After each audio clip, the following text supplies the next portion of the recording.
CopBlock Radio. We are live. It's Wednesday, November 5th, 2014. Remember. You can call in, take control. It's 413-418-COPS. 413-418-COPS gets you on the air. We're live tonight with Dio. Hey, Dio. What's happening, Derek? How's everybody doing? Good. And Scott. How's it going, Scott? Hey, guys. I'm good. How are you guys doing? Rocking and rolling, man. There's a lot going on this week.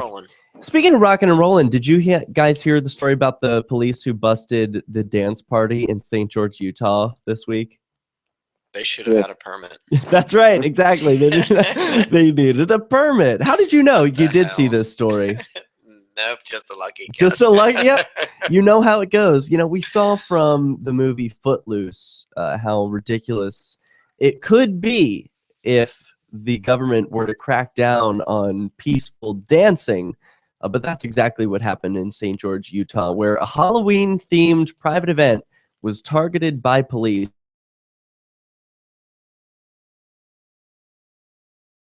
when they're this story. Plus, we'll hear your thoughts. You can call in through Skype by sending a contact request to CopBlock Radio.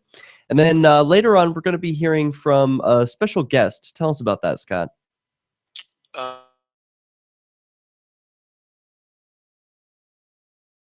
think, and she's an activist from California. I was talking to her a little bit earlier. They had a little bit of a voting victory. If I don't know, we talked about voting also. But anyway, she's an activist from California. She's a journalist.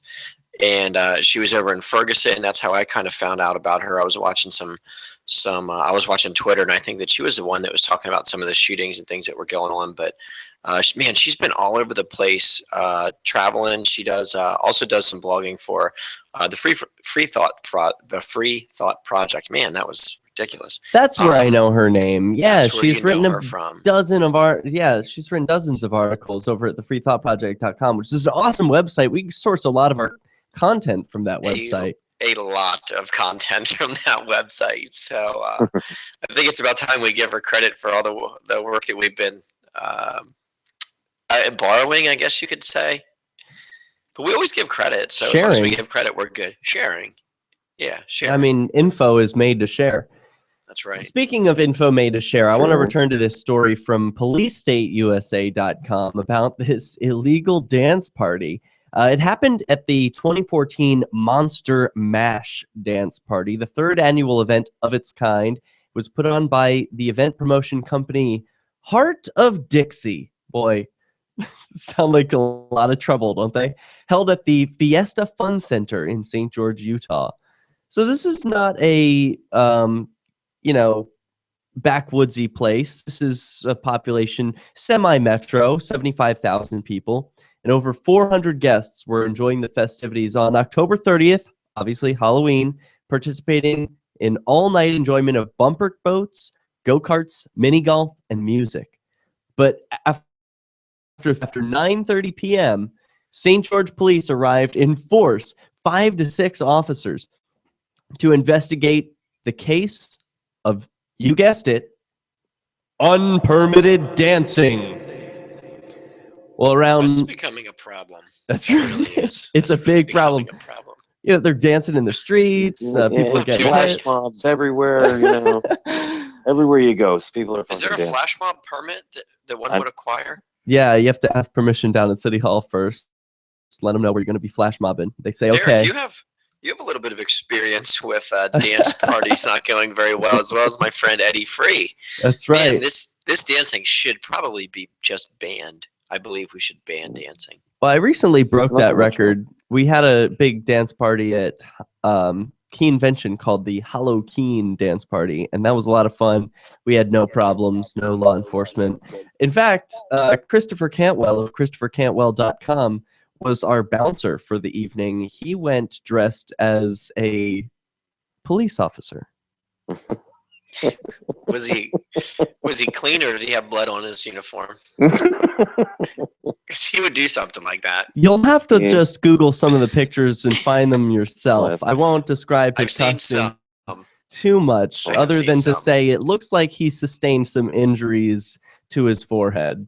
So that's So a little blunt force trauma there. it's unclear. You know, he looked happy and well, so it's unclear. He fell you know. down the stairs. Right. So let's return to this story from PoliceStateUSA.com. So the permit venue holder, the first of all, the venue holder, he's just this guy who owns a warehouse, a Fiesta Fun Center. It's got go-karts. People rent it out in this heart of Dixie. That's what they did. They got a permit from the city. And so, quote, I told them, well, I actually have a permit that was issued by the city this morning that has dance and fun checked on it and a big stamp of approval on it. That's from the Heart of Dixie promoter, Jared Keddington. But police found the city issued permits to be insufficient and forced the organizers to announce over the loudspeaker that absolutely no dancing could be tolerated for the remainder of the night, as per the orders of the police.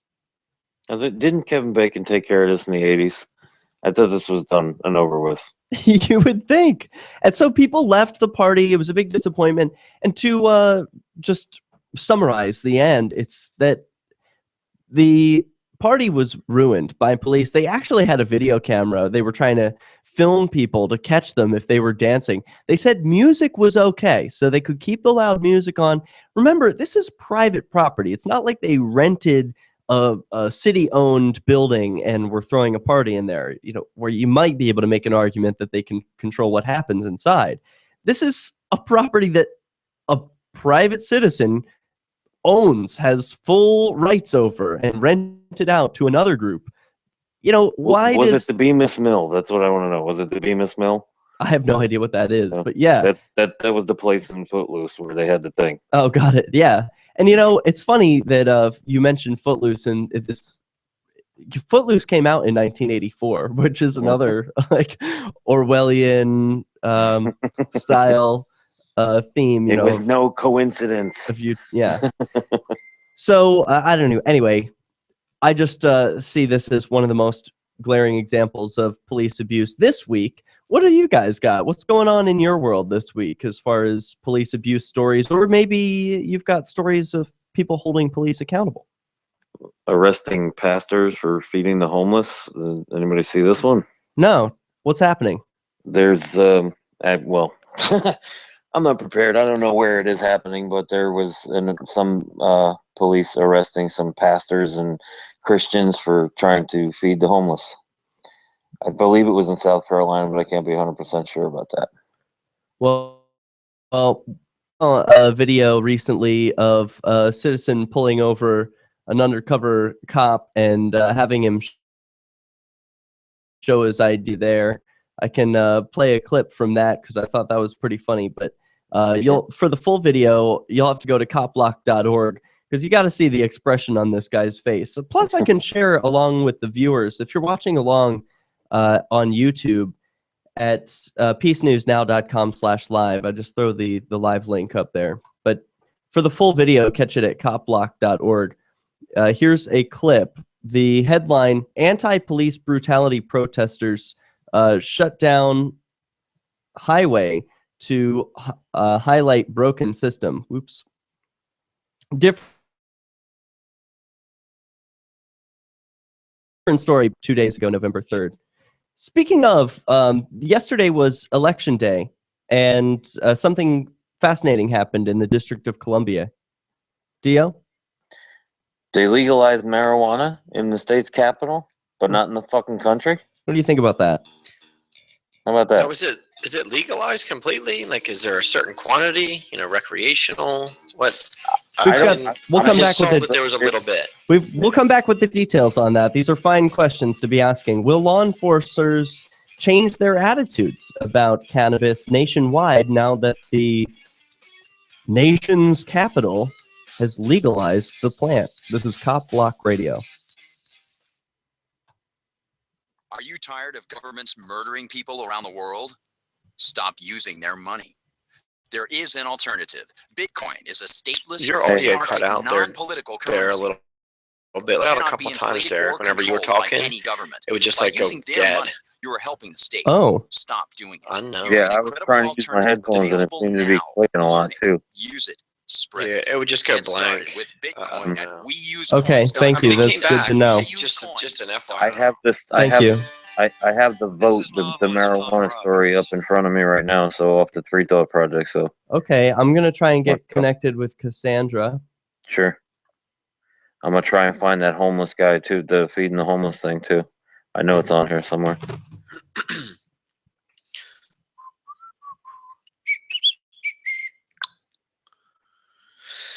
I just seen it recently. Okay, so I'm inviting Cassandra to join us now. Did we lose her there earlier? No, I dumped her because her audio was too quiet, and we yeah, couldn't I like don't- start the show like adjusting Right. audio levels.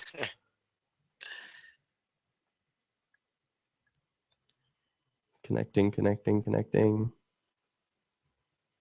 we go. Food, feeding the homeless.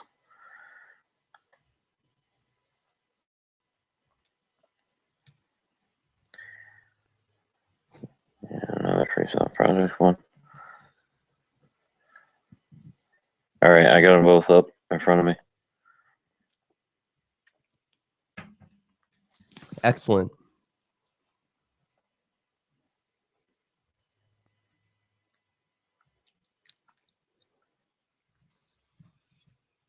Yeah, no luck in getting Serpico. Sorry. I tried. I put out a feeler and Really? nobody felt it. How did you? I just the people who wrote the article on him, that Politico magazine or whatever. I just said, "Hey, you got Frank Serpico's contact information." You should tweet him. Yeah, is he on Twitter? I don't do that. You get if you can do that, do it. Who's on the CopBlock Twitter? I don't know. Yeah, I don't even know how that works. So go ahead. Twitter's easy, man. I know, but it's just another 140 thing characters, for bro. me. I don't. Did we talk about Eric Frayne last week No. being captured? You want to talk about that? Because we're not connecting with Cassandra. I don't know why. Yeah, we can talk a little bit about that. I know a little. I mean, I was hearing a little bit about that. How they said that the cops handcuffed him with the dead cop's gun and or with the dead cop's handcuffs, and they were making fun of him and shit. And then they took him into custody without incident, but he walks out. They give him the walk of shame. He's got bloody nose and shit. Yeah, Anthony Antonello put a really good video out where the guy's like, "Wow, that was like that when we got there. Yeah, his face was all jacked up." Mm. But I thought you arrested him without incident. How did that happen? Yeah, that's what they said. Mm-hmm. Or Do are you you have, trying like, to say one- that he did it on a bush? Do you have like one food that's just like you will never say no to it that you probably shouldn't eat? Cheez-Its. Fucking Cheez-Its, M&Ms. Derek. I swear to God, that's what I'm eating. I love I these hear goddamn him. things. I hear him. I know it. I can't help it. They're It's that delicious. crazy weird Sunshine Corporation. Like, what the hell? Who the hell is that? Do they still They're have that delicious. Sunshine? Oh, we're coming back. You can sign up to receive the latest about the Liberty Radio I should Network not eat via Cheez-Its. email They're so updates fatty, at so much saturated fat. updates.lrn.fm. I don't care. I don't That's want to live forever. updates.lrn.fm.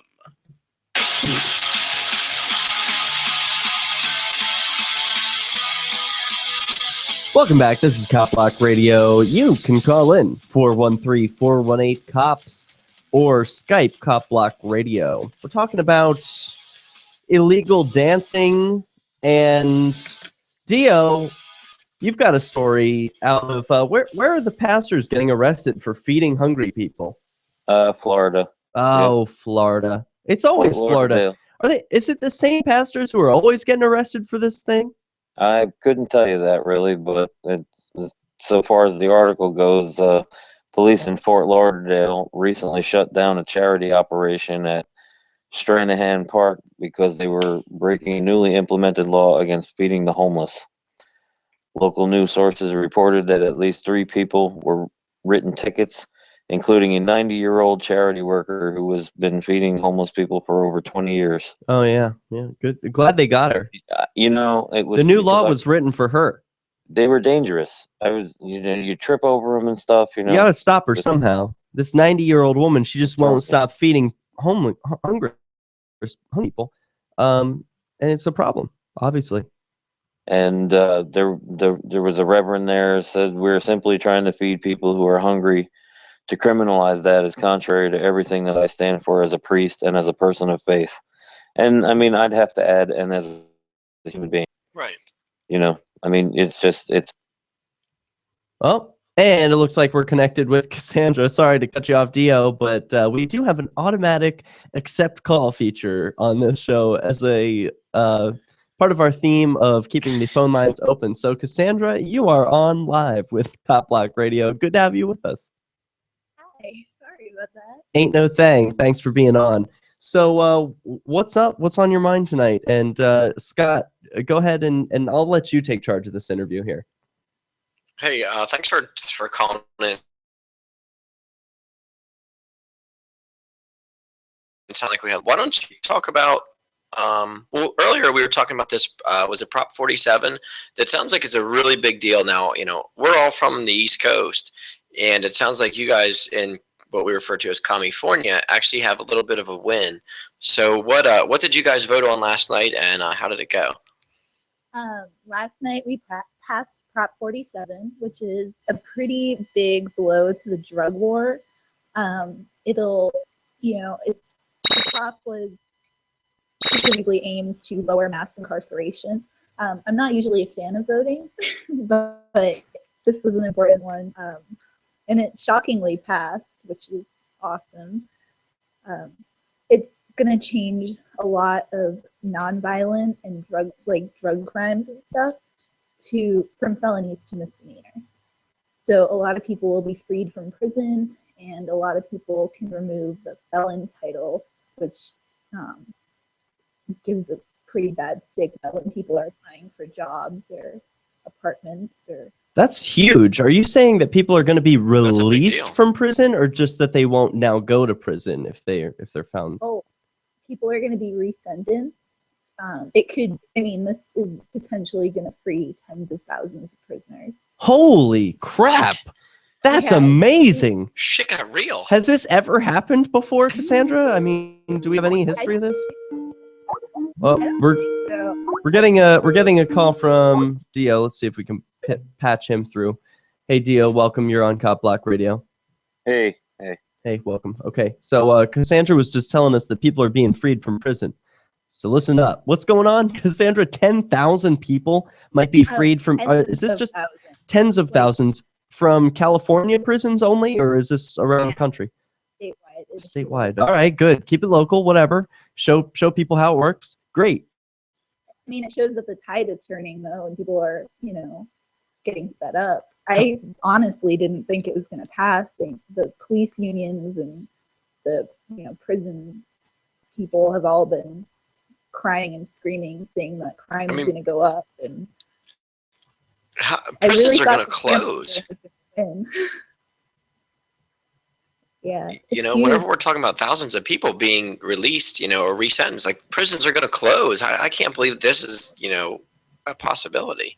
And on top of that, all of the money that was going to be spent on prisoners, because it's like $63,000 per prisoner per year, is going to be reallocated towards schools and I believe towards mental health. How soon does this take effect? Right, immediately. It's already in effect. All right, yeah, but immediately. For the courts, that means about 6 months. So when are people going to be let out of prison? I heard that people are already starting to be resentenced.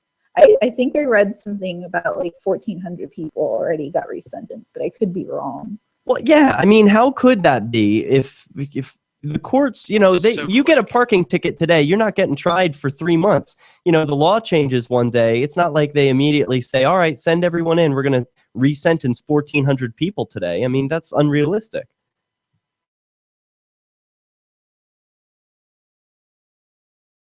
It's got to be sometime. It's not going to be 10 years. It's going to be sometime soon. It's going to make a difference to these people who are suffering. I mean, and their families. So was this just some vote that happened yesterday because of the November 4th? People went down to the polls, pulled a lever, and now there's freedom? Apparently. It's looking that way. Wow. I am pretty shocked. I'm generally really against voting because I think that it's, giving your consent to your own oppression. But for something like this, it was just, I was really, really happy to vote on this one. I've never seen voting produce freedom. And now it got on the ballot. Me either. Yeah. Well, that's pretty astounding. Well, whenever you have that many people that are incarcerated, they have families too. And I'm sure that anybody who knew someone that was in jail they had a say in this. Yeah, I just read right now they're saying that 1 in 5 inmates might be affected by this and get resentenced or let out. 1 in 5? Yeah. So who does this apply to? What's the stipulation? Who are those? Nonviolent crimes. It's mostly drug offenses. Some thefts that were nonviolent, if it's under $1,000, I believe. There are some people who are in prison for thefts less than $1,000. Yeah. Wow. Yeah, no wonder this and was it's costing necessary. how much to keep those people there? Yeah, now I'm starting. $3,000 a year. Yikes! Wow, $63,000 a year. You know a lot of info about this, Cassandra. Drop some more knowledge bombs on us about what's going on over there. How did this become so important to you? There's something going on besides the fact that you're just like a badass activist. You mean, how did I get started in activism, or just with this position? It sounds like this was a big one to you. I mean, whenever we were talking earlier, you knew kind of the ins and outs of it. Why was it so important to you?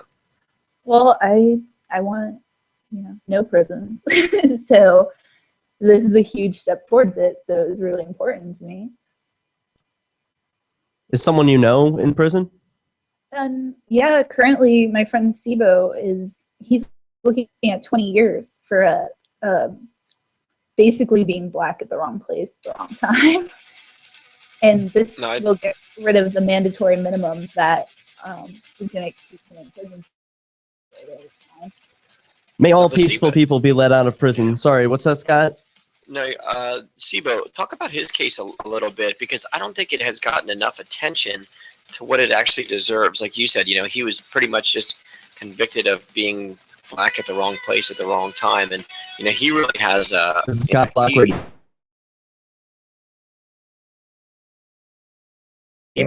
The music. There's other people around who take liberty just as seriously as I do. I moved to the Shire. Did you not hear the music? No, it must be too loud or too loud. Get support myself. Sorry. It called to me like, do this right now. Sorry for the interruption, Cassandra. We have commercial breaks. I knew there was no. And Scott did not hear the music. That was Mulligan on my behalf. That's okay. I had to turn down because we were talking before the show, and I'd used to like to keep it like at like -17 or -15 or something, so I could just hear it in the background. I forgot to turn it back up. There are worse crimes. Yes, I have committed worse crimes. If that's what you want to call them. But I appreciate you being on, Cassandra. If I could I get you to either speak closer to the microphone, raise your voice, or adjust your audio levels so that I'm getting more sound from you?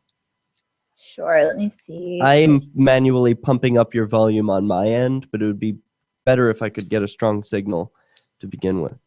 Is this any better? Woo! Oh, okay. Yep. Let me pull you down. And there you have it. Thank you. That's great. No, that's great. I appreciate that. All right. Can you give me a count to 10, please?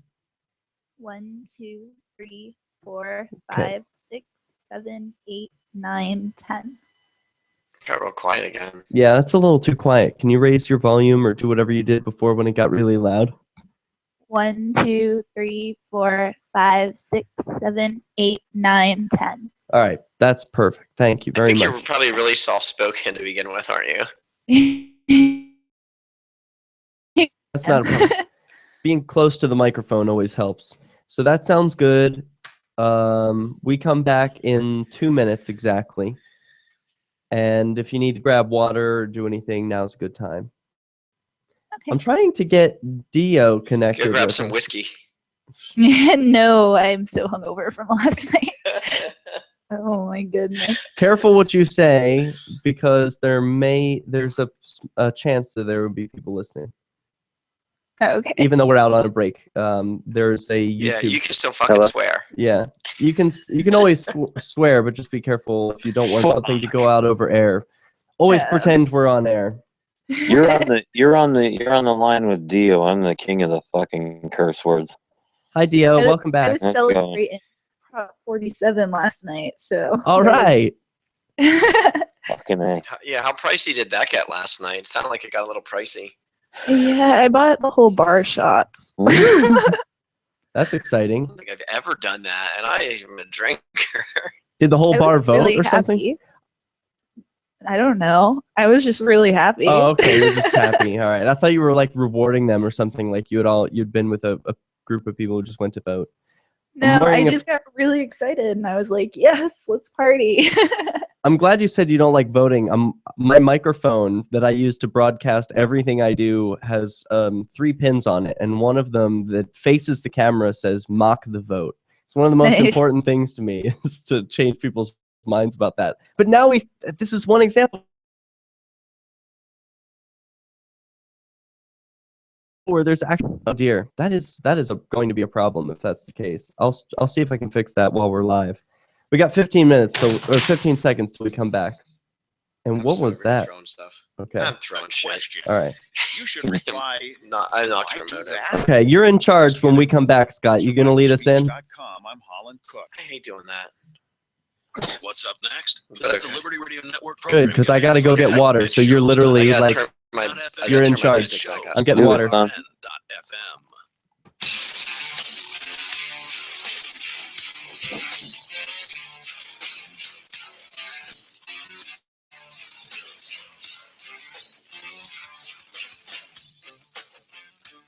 Welcome back to CopBlock Radio. I am Scott, and I'm here with Dio Hey. and our guest Cassandra. So before we went on the break, Cassandra, whenever I didn't have my my commercials turned up, but what I was getting at was the trial with SIBO. I really don't think it got enough attention. I know this is something that was really important to you. So why don't you bring us up to speed on what happened and what he's facing right now? Okay, well, SIBO, he's a activist out here in LA. He was, close to Ezel Ford, who was recently murdered by the LAPD. So he started making songs and videos, like the Fuck the Police one and Mr. Officer. And the police union was, trying to say that he's a gangster and all kinds of shit in the media and slamming him, and then all of a sudden it just seems like he got railroaded. Basically somebody broke into a house and they broke the glass door, and I think they stole like an Xbox, and the police were out looking for whoever did it, and there were 2 witnesses. They said that he was wearing a white shirt and that it was a black guy wearing a white shirt or whatever. So they found SIBO a few miles away. He was out walking around or whatever. And they grabbed him and they cuffed him. And then they brought the witnesses to where he was and had them do a field ID, which is hugely problematic and terrible thing to do. But he was wearing a black shirt, and they ID'd him anyway and said that they recognized him based on the color of the tone of his skin and the fact that he was wearing handcuffs, which is, not good. But he ended up being found guilty anyway, and there's a mandatory minimum of 4 years. And Wait, so he's wearing handcuffs, so he must be guilty? Is that what the logic there? basically. Wow. And I mean, they only saw the person that broke in for a minute, and they admittedly they said that they only identified him based on the tone of his skin and the fact that he was wearing handcuffs. He wasn't even wearing what they had said that the perpetrator was wearing. And they didn't even know it was stolen.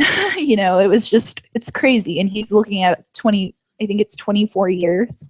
It doesn't show how far gone that it is, that's how people think, is that you're in handcuffs, so you must be guilty of something.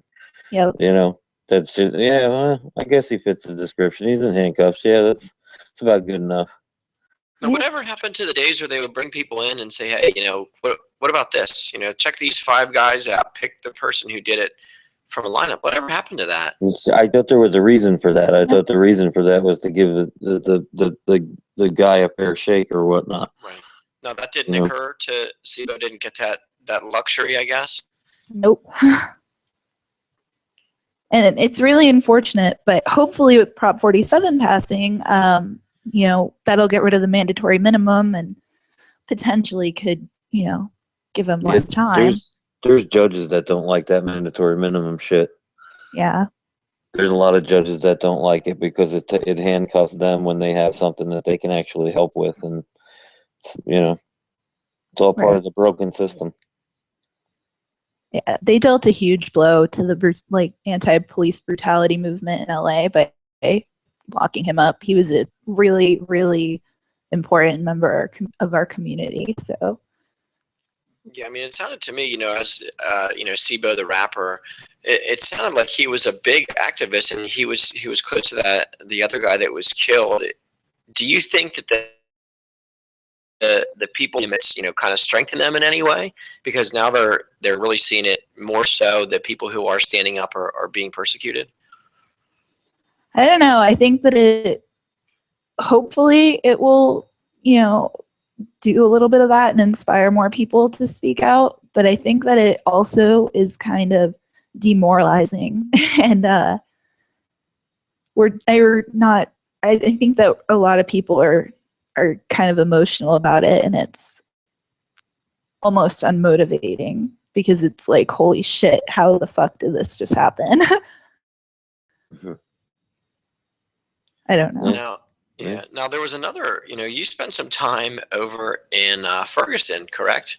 Yeah, I went twice so far. I'm going back again also. You're going back again. Was So this what's like that a tour in Iraq? That is like the ultra real zone right there. What was your experience there like? And, you know, how do you feel about it? And, you know, obviously you feel good enough to go back. Well, I got pepper sprayed in the face for filming a cop. Really? She did a second tour. That shit hurt. But it's really, really, really inspiring and beautiful seeing people jumping on top of cop cars with cinder blocks. I'm not gonna lie. So it was worth it. Really? Now, what was the tone of it? You know, how were the people? You know, how did it get escalated to where it was at whenever it got to that bad, where there's people standing on police cars with cinder blocks? Well, the day I flew in early, I went in on Wednesday, and my coworker wasn't coming in until Thursday. So I was planning on having kind of a low-key night, and I was going to go to a bar or explore St. Louis or whatever. But I ended up at Ferguson PD, and then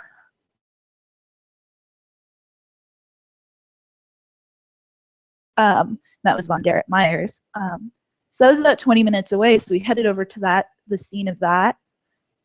And then we heard some gunshots fired in the distance, and his mother and his grandmother were there, and his mom collapsed on the ground, and the police wouldn't even come over to help her or anything. And it was really insane. And so as soon as the EMTs finally came and took her, people tore down the police tape and charged through, and just started charging at the police. And cops were actually running. Like, I was watching cops like fleeing from protesters, and it was really an empowering moment seeing people like fully taking charge of that whole scene that night. And somebody, you know, there cop car getting smashed everywhere. Police were literally being chased. It was really insane. People were really, really upset, rightfully, and it escalated very quickly. And then I got pepper sprayed the next night. So No, you're gonna go better prepared next time, right? Gas masks. They make those. You guys can expense report that or something. You probably want to invest. Yeah, no, I got goggles. I got pepper spray wipes. I got all kinds of shit. I'm ready. That's good. We have a question from the chat. Liberty Phoenix asks, "Hey, I wonder if judges can enact jury nullification, like if you have a bench trial and the judge just ignores the mandatory minimum. Can a judge invoke some jury nullification without a jury?" You have any idea about that, Cassandra? For in the context of mandatory minimums, like what people are facing in California. I'm not sure. That's a good question. Yeah, I don't not know. sure on that, Liberty Phoenix, but good. Yeah, thanks for the question. Good We'll have to question. find out. I know Do that your homework, man. Bring us the answer. Yeah, the reason for minimum, mandatory minimums is so that nobody can go any lower. So I mean, it's it kind of ties the judge's hands as far as what he can do, but as far as what the actual law is, I'm not sure. yeah, like maybe judges can just disobey laws. Can't they rule that some laws are unconstitutional? Well, what can't No, they just violate them? They don't have the power of a jury. I think it's think that they definitely can do that. problematic. They can do what they want. They're judges. They could throw you in jail for anything. So why can't they set people free? Like wearing a hat in court, you Yes. jerks. Come on now, it don't work like that. Have you ever been before a judge, Cassandra? Yes, I have, and they tried to give me community service of washing cop cars, Wow. which I will not do ever.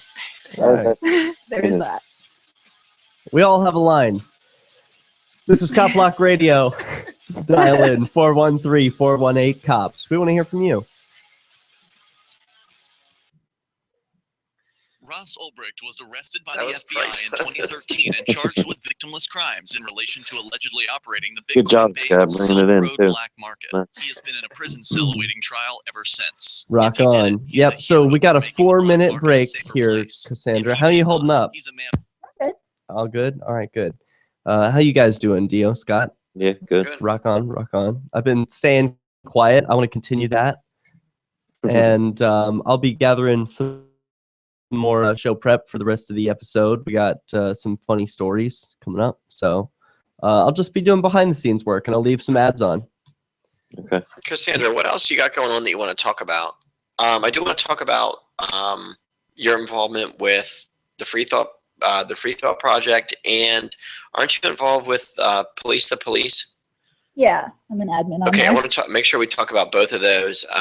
Is there anything else that you want to talk about? Not specifically. I'm terrible at these things. I'm sorry.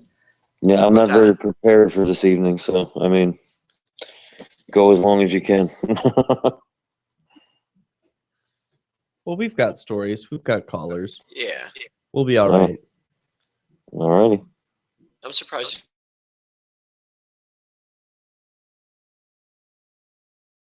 Worried about judges and jury nullification over here. I'm like, what does that have to do with SIBO? I sent him in the chat, and he's like, SIBO? Yeah, hello, are you listening? Yeah, he's just sitting in there asking questions randomly. Like, what do you think about this? By the way, SIBO, when I type SIBO rapper, is that the first Google result? Is that this guy, or are there multiple SIBOs? I'm not sure. I think it's CEEBO, and then it's THA. How did he spell it? I had a feeling I had it wrong. Yeah, it's CEEBO, Okay. and I think it's THA, the rapper. It is. That is it. SIBO, the THA rapper. Follow. We have a story about him up on Free Thought Project, and I think there's one on Anti-Media. The one that, I think we aggregated it. From You guys did, yeah. That's the one that I had pulled up. Rad. There's a picture of like him and his kid sitting there. Yeah, That sucks. I miss him. Do you know him pretty well? Yeah, he's amazing. How's he doing with his like legal? Does he have like representation, or is he? We're trying to raise the funds to get him a new lawyer, but we have to come up with $2,500 by the 20th. We've raised Okay. 600 so far. We're going to talk about that too. That way we can, hopefully help out. Do you have is it like a GoFundMe or It's You Caring. You Caring? Okay. Do you have the website? Hold on, let me find it. Okay. It's somewhere. Yes, send me over the link and I'll do a screen share of it. Okay. Let me find it. Here's a Police One exclusive. Your agency got a 1033 MRAP. How will you train to use it? Oh, Did it cut Cassandra off now? yes. All right. See. Why I'm hanging up. You were already on with us. Why did you connect this way? It's connected. Oh, And weird. I'll disconnect from both of you. We'll try and start again. All right, it's just you and me right now, Scott, and we're coming back. If you enjoy LRN.FM, please Jesus, contribute to your delicious. favorite shows via their websites and become an amplifier at amp.lrn.fm. That's amp.lrn.fm.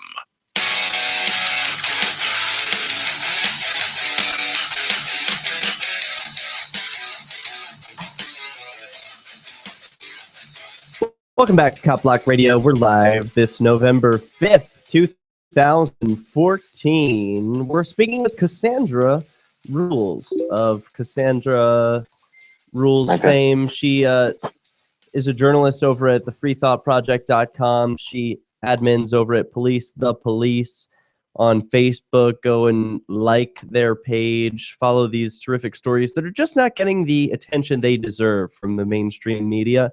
But the alt media is filling in the gaps. Thanks so much for being with Cassandra. Thanks for having me. So you were telling us about your friend Sibo, who is a rapper who is behind bars for petty theft, and he's facing a crazy sentence of possibly 20 plus years in a state rape cage for what? Is that basically the story? Is that what I've got? Yeah, that's pretty much it. Well, that's tragic. How do we make that not happen?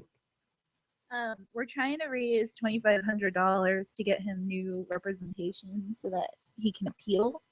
Okay. We need to do that before the 20th. That's when his sentencing is. They tried to offer him a deal of 11 years, so I'm guessing that they're going to go pretty hard on him.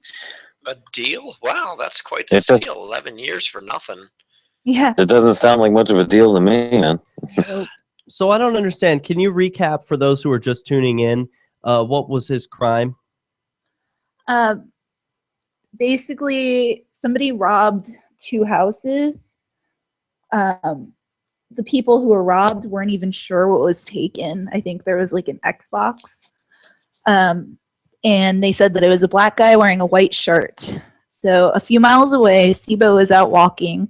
He was wearing a black shirt, but he was a black guy walking around. So the cops stopped him.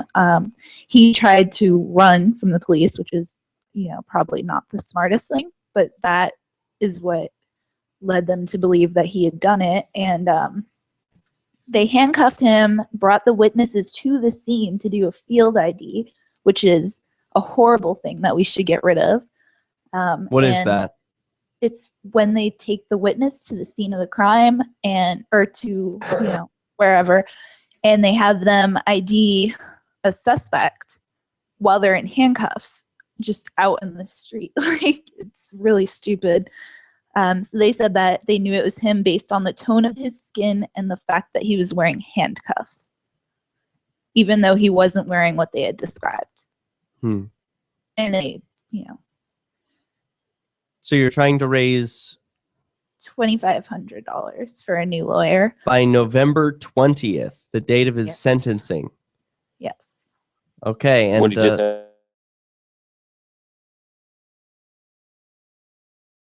It just To get a hold of. Nobody's been able to get a hold of him for a week, and we're all kind of concerned about it. But he didn't do a lot of things that he should have done. Like, he didn't bring up the fact that Sibo wasn't wearing what the witnesses had supposedly described. Like in his mugshot, or he's wearing a black shirt. He didn't do the best job representing him. So Wow. we need someone else. The public defender. Yeah.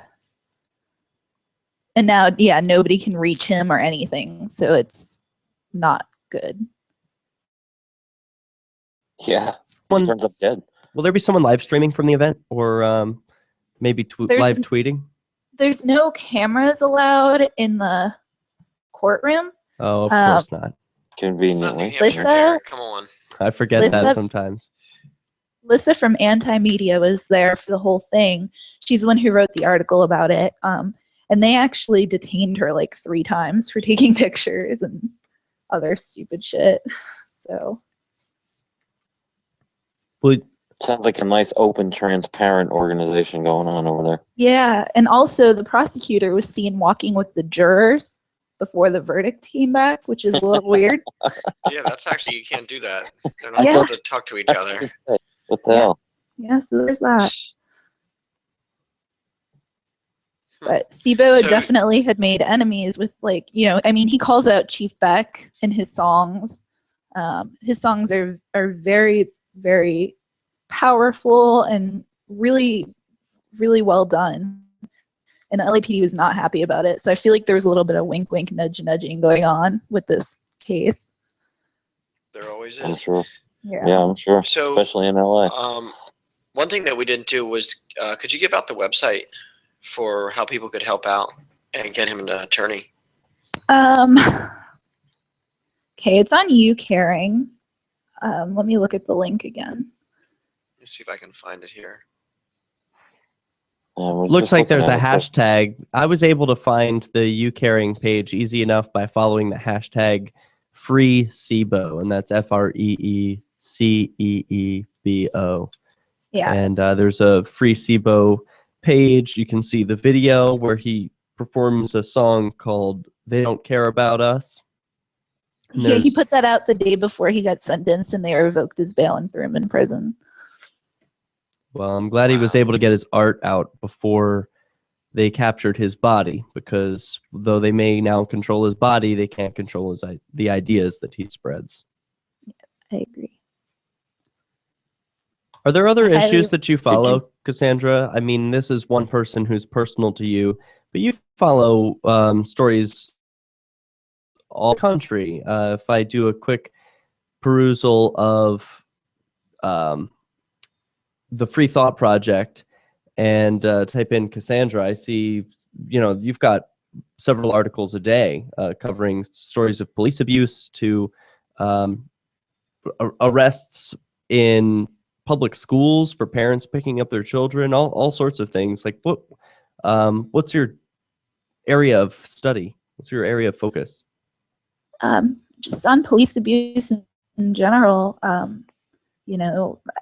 hate our system, and they're the hired muscle that, is out there fucking killing people. So I've just been really focused on brutality in general, and I try and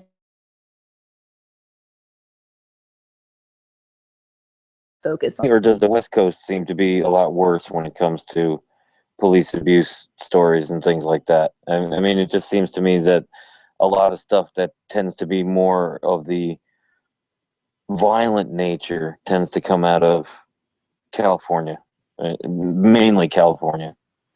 It happens all over. There's definitely departments that are worse than others, though.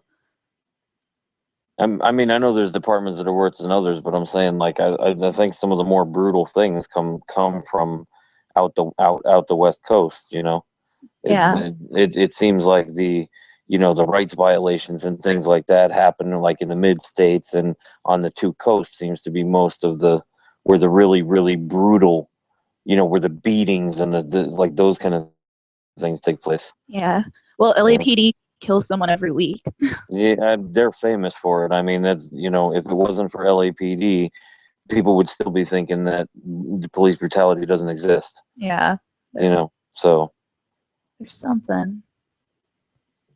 You just covered an article titled "Coast to Coast Protests Nationwide This Week for National Day Against Police Brutality." Can you tell us a bit about that? Were you in attendance for any of them? I couldn't actually make it because I couldn't get a babysitter, but I usually go every year to that. It's October 22nd. Yep. It's actually organized by RevCom, who I'm not a fan of, but they do a good job that one day a year. Cleveland. A broken clock is right twice a day. Yeah. Yeah. Well, I want to know more about how you hold up as an activist. You mentioned not being able to find a babysitter. Like, these real life events sort of come in the way. Like, you go to Ferguson, you've been pepper sprayed. Like, you're a real human being. You're not just someone who, pumps out these articles. So how do you stay motivated or happy? I mean, I'm a person who drudges through the news every day, and I can get depressed reading these endless stories of police abuse. How do you keep a good face on it? You seem to, you can pump this stuff out on a pretty regular basis, and you seem to smile. So how do you manage? Actually, after I got back from Ferguson, the last time was probably the first time that I started having trouble with it. Like, I got really depressed for a couple of days, but I think it's only because my daughter was still at her dad's house. Like, when my daughter is around, it's pretty hard to be depressed or lose motivation. Well, you put out some amazing content. Remind us one more time your websites and those groups you're affiliated with. The freethoughtproject.com, Police the Police on Facebook and Twitter, and CopLogic also. Rock on, Cassandra. Cassandra rules. Thank you. Free press publication. Rock on. Thank you, Cassandra. Appreciate it. Thank you. Yeah, thanks for coming on. I really appreciate it. Anytime. Thanks for having me. Yeah. All right. We'll Thanks for giving us all the content. Keep up the good work. We appreciate it. Always. Okay, keep us on Skype. We'll dial in again sometime. Peace. Okay, sounds good. Bye. All right. That was very good. Yeah, man. Okay. I'm gonna get some more water. We got our next stories ready. My next story is, I wanted to find this one because it's from Cassandra. So we'll start off giving an example of how amazing some of her articles can be. Ex-cop found guilty of raping 5-year-old with a pencil. No, Dio, that is not a joke headline. That is real I life. know, man. That's Unfortunately, that is not from The Onion. That's not a laugh of funny. That That's was a laugh disgust. of disbelief. Yes. Yeah. Laugh of just utter disgust, man. Yeah.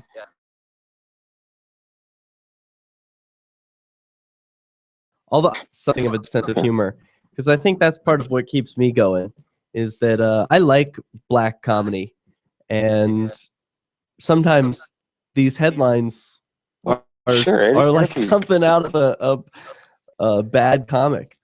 You're not gonna tell like dead baby jokes, are you, or anything? I don't know. I never got into the dead baby. You said black comedy, man. That's some dark shit. I hate those jokes. Yeah, but they're just not as creative or funny, in my opinion. Like, okay, dead baby, whatever. What do you mean? Black comedy? Richard Pryor is a funny motherfucker. What are you talking about? Not like that. Dude, I actually saw Rain Pryor in Baltimore, and she crushed it, man. She did it awesome. Yeah. What's that? His daughter? His daughter, yeah. That's cool. Also, she had a huge afro. No, it wasn't like Garrett Eanes, but she had a freaking huge afro. It was awesome. Can you guys find some stories? Yeah, I'm looking right now. About them. How much did I get reading in that article about the Reverend getting arrested and stuff like that? Because how long was I talking to myself? We heard 0 of that. Pretty sure. You heard what? Pretty sure we heard 0 of that.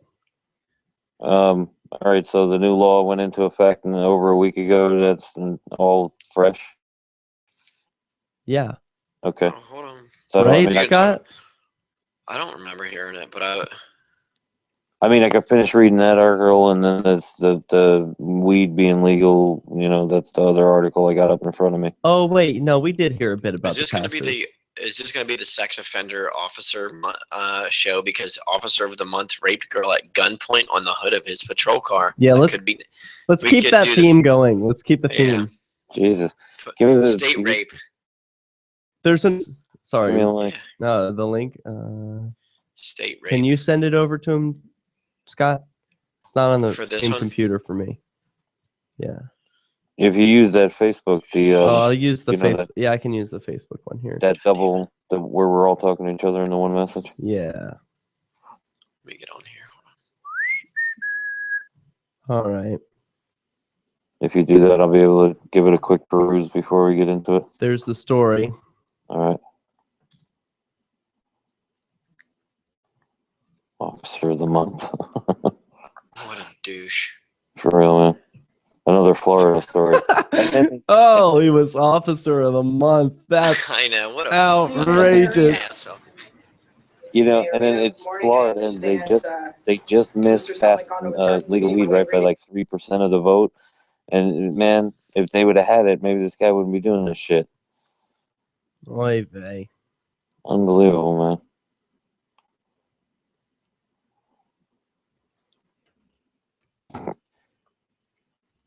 Unlawful compensation or reward for official behavior. What the fuck does that even mean?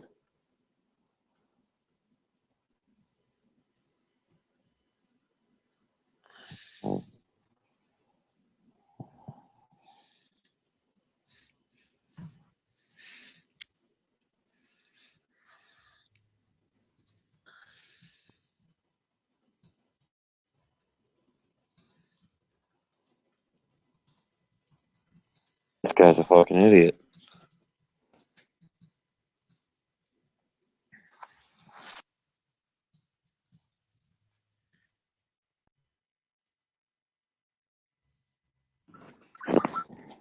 Hey, Dio, welcome back. Yeah, I'm here. I hear you. I'm here. Just damn, I don't know what it is, the connection or something, but something is very.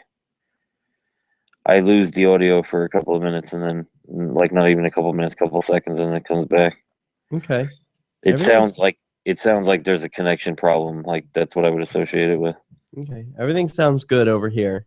All right. Coming through clear. Okay. I'm really impressed with the sound quality from your phone. I cannot believe that you're talking through a phone. It's very good. Good sound quality. It's a iPhone 4 too. It's kind of old. Yeah, we got a good mic. Got a good mic on it. It's got a good earpiece on it too. I can hear real good too, but it's just like when the connection is, dropping off or whatever, that's when it gets funky. Be dropping the call every once in a while for no reason. I got full bars on my thing, but yet still it drops the call.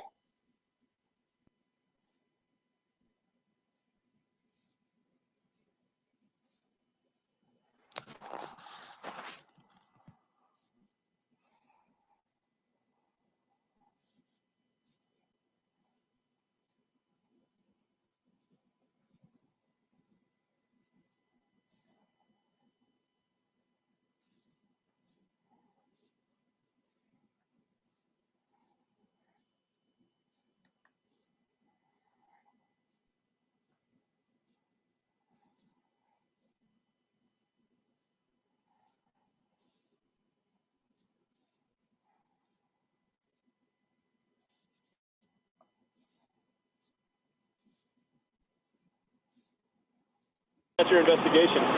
Oh, it is? No, it's her investigation. It's her statement.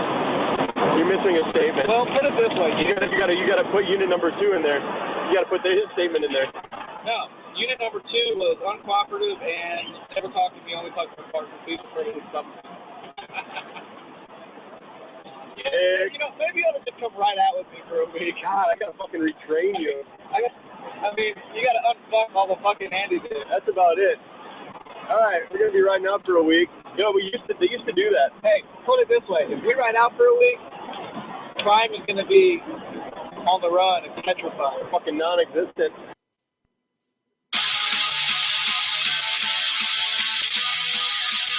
Welcome back to the second hour of CopBlock Radio. We're live this Wednesday, November 5th, 2014. Remember. What is that about, Scott Dio? What's that remember the 5th of November thing?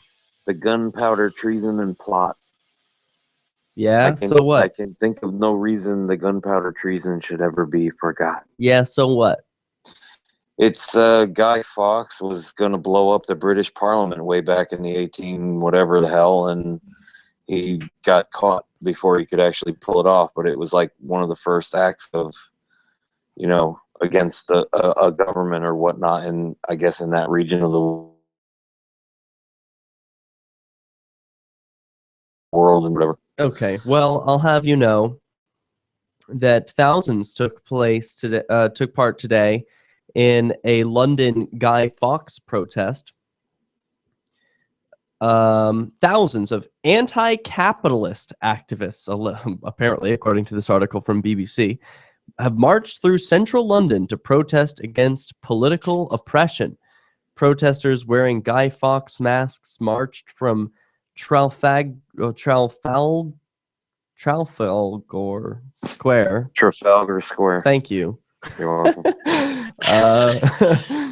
To Good Parliament Square as part of the Million Masks March organized by activist group Anonymous. And there's a photo here from the BBC. And, you know, this involves police because the police were there trying to block them off. Anonymous said the protest was against austerity and infringement of rights. Several people threw missiles, including plastic cones and road signs, at the police, and several fireworks were let off by the people at the base of Nelson's Column. I say tisk tisk. Shame on these activists. You know, the ones who are holding the Re-Lovolution sign, that's all good, but throwing things at police, not so good. Shame on them. They sound like provocateurs to me. I wouldn't associate with anyone who throws things at police. No, Am I right? Yeah, If you they can't be. If You can't. I'm not talking about people who don't start it. You have the right to defend yourself. If someone throws or shoots a, you know, I'd throw it right back at them. That I would agree with. I'd kick that thing over a mountain, dude. I wouldn't do that. But You don't belong there. It's It's their street. That's what I say. I believe in private property. I think you're lying. No, I'm for real. It's their street. Yeah, because I like to think of the world, you know, the world that I want to live in has, we respect private property rights. We respect property. I think that's the real problem with the world that we live in today is that there is no respect for private property rights. There's too much of this like communist idea of, oh, we all own the land. We all own the property. No, we don't all own the street. The government owns the street. It's pretty clear to me that the government owns the street because they make the rules about it. They can arrest you for crossing it. They, you know, they can stop you anytime they want. They own it. So when they throw smoke grenades at you, you damn well better leave because they own that street. Am I right? I don't disagree with that statement. I see what you mean. Yeah, these are our streets, not their streets. They work for us, remember? I don't know. I think you can do more good from your private property. Like, well, I sit at home and I produce content. I produce videos. You know, I report stories. I can do plenty of good from private property without being in the street. So, you know, these people occupying, I like them making their statement.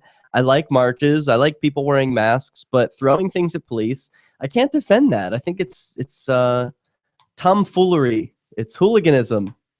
I mean, that's the kind of thing that discredits the movement. Yeah, it's dangerous. And yeah, it muddies the message. If we want a peaceful world, throwing things at people, not so peaceful. Anyway, that was an aside. That was just something I noticed because it's the 5th of November, but we're really talking about rape and how rape is the theme of police today. Austin police were caught on video making rape jokes. Scott, you've got a story about rape. There's plenty of them. So this one here was about Officer Stephen Marino. He was a Florida Boynton Beach police officer. So what happened was he was driving down the road and he saw there was a 20-year-old, female, a young lady, a young adult that was stranded downtown. I guess she was, with somebody else. They got arrested for DUI. And she's essentially stranded. So she did, what she was taught whenever she was young. She flagged down, and it just so happened to be a police officer that she was flagging down. So the guy, offers her a ride. Sorry about Yeah, that. you're good. So it's Stephen Marino. Whatever. Some dick. So anyway, he ends up, he picks her up, and instead of taking her to the police station, he basically took her, to somewhere else and pulled her out of the car and told her that if she didn't perform oral sex on him, he would arrest her, according to the police report that was, later filed. It's just unbelievable, the abuse. Here's somebody who is basically helpless. Essentially, they're stranded in the middle of nowhere. And he completely abused his so-called authority over this poor girl. Well, what's with all these cases recently of police and sexual misconduct? Is it just that we are hearing more about it because the information is more readily available, or has it been happening all along? It's just, it seems like there's a rash now all of a sudden. It's hard to say, but one thing's for sure. I want more cameras on cops. This wouldn't happen if there were always cameras rolling on cops. Sorry, guys. You want to go crazy with authority? I got no problem with that. Just wear a camera. And then we'll see if it actually continues. Because these people, they don't commit crimes on camera. I mean, they tend not to. Of course, some still do. But we need the citizens to be holding the cameras as well. I mean, you can't trust them to just be the only ones holding the cameras. Great point, Dio. They always shut off the cameras. We need to be doing it. Yeah. Yeah. They shut off the dash cameras. What makes you think they won't shut off the lapel cameras? Right. But I mean, it's hard to say like, an activist should be standing by when a cop is raping someone. She was trying to flag someone down. No, but everybody should be filming. Everybody, almost, well, I'm not going to say everybody, but almost everybody has got a camera phone. So you know what might be another good tip? Yeah, this girl probably had a camera phone. Does she have a live streaming app? You flagging someone's down, you feel dangerous, or you feel like you're in a situation, maybe you're not armed. I used to hitchhike, but when I did it, I was armed. And you don't worry about stuff like that. But if you're some helpless, defenseless person and you're flagging down someone on the side of the road, maybe you should start your live streaming app. At the very worst, you get a lame video where nothing happens. At the best, maybe you save your own life. It's only for your own protection. It's best if you have one anyway. People ask about what's the best camera, what's the best this. The best one's the one you got on you when you need it. That's a great point. Yeah, and it shows you really can't rely on the police. Here's another incident where this would be exactly the realm of the safety officer. Oh, you broke down, or oh, you need a ride. Here, you flag them down, you get a ride. Not, oh, whoops, you get raped. And then you pay for it too. That's the extra insult on top of the injury, is that you pay for this. You pay for his punishment. You pay for the salary of the officer who did the raping, and then you pay for his punishment too when he gets caged. Having police is a privilege, don't you know? Just like driving a car, right? Yeah, I'm so lucky to have these raping police. Hey, I got another story of rapist police. This one out of, where exactly is this? Beaverton, Oregon. And this is just another example of Cassandra Rule's fine journalism. She writes, ex-cop found guilty of raping a 5-year-old. Get this, with a pencil.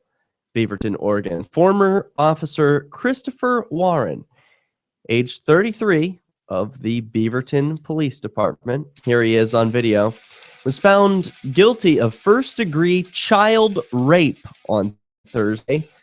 His victim is now 6 years old. took the stand and testified about what Warren did to her girl. when she was just Holy 5 shit. years Good old. girl. Good girl. A lot of balls on that girl.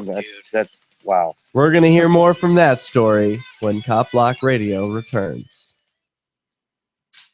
Gabino lives in Palcapata, Holy Peru. crap. He buys old appliances like irons, radios, and TV sets, fixes them up, and resells Holy them. crap He is saw an right. opportunity to expand 6 his years old, business took the and stand needed a against this loan to fucking buy guy. more Oh my god. appliances. Seriously, man.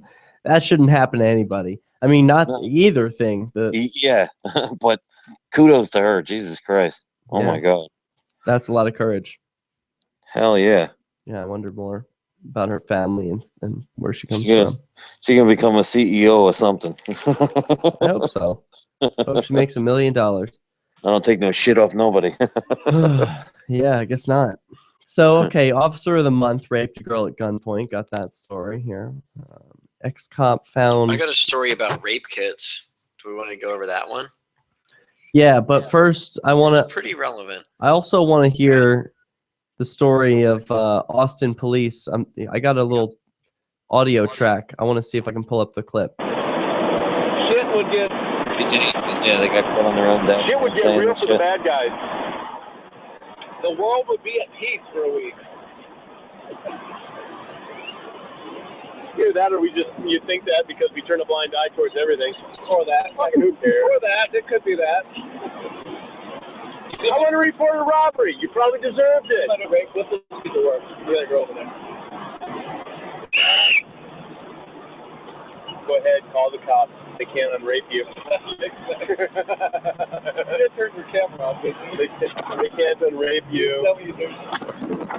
Please tell me you turn the camera off. Personal conversation. You already said rape now. What?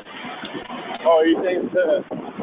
Yeah, that's exactly what he was afraid of. He was like, hey, you didn't turn your camera off. And the guy's like, oh, you don't think that they're recording us. He's like, it's a personal conversation. It's like, oh, and now the whole world can hear you. I hope you enjoy that. Here, let's listen again. Are the lowest form of life. Probably deserved it. Let's listen to work. You got a girl over there. Go ahead, call the cops. They can't unrape you. No, they just raped you. Ha, ha, ha. Boy, that sure is funny. He gets a big laugh out of that. Yikes. Yeah. Austin's fine. You just have to wonder if that's going to be the attitude. Why bother? Why bother? Yeah, but I think people don't know that the police have that kind of attitude. Unfucking believable.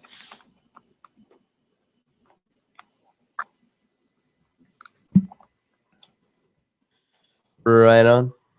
I will be right back. Mm-hmm. In order to form a more perfect union, establish a TV show where I travel across this great nation, eating pork in every one of our 50 states. Join me on my cross-country odyssey as I make our forefathers proud, reveling in life, liberty, and the pursuit of pork. You really taste cooked pork. This stuff is fantastic. I'm a big salt fan. Let's pork. We're tasting prime pork dishes in every state in the union, and I couldn't be more excited for this once-in-a-lifetime tour. You're going to be right here with me, seeing everything I do and watching every pork I taste. I'm Jim Haggerty. You know me as the host of Today Now, but I've also eaten in a ton of restaurants. Now I'm heading out on the road. My mission? Find the best pork our country has to offer. Watch Jim Haggerty's Porkin' Across America at youtube.com/theonion. This is the Onion News Network. You can watch the LRN Studio Cam and chat with other listeners anytime at cam.lrn.fm. That's cam.lrn.fm.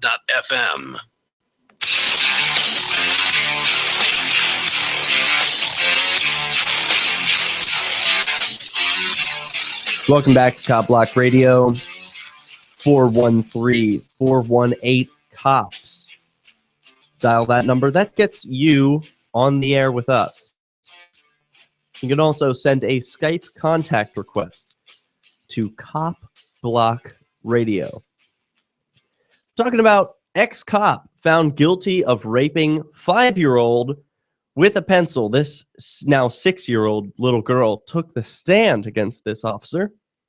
The victim testified that Warren, that's Christopher Warren, age 33, of the Beaverton Police Department in Oregon, had inserted a pencil into her bathing suit area. And the little girl reported that it felt kind of weird and it hurt for a second. The audio recording to Kimberly Copeland of Legacy Health System that, quote, "It hurt when I went potty one time." Her interviews at the Clark County Children's Justice Center were also heard. Dr. Kimberly Copeland also testified Tuesday that during a physical exam, the young girl showed Copeland where Christopher Warren had hurt her.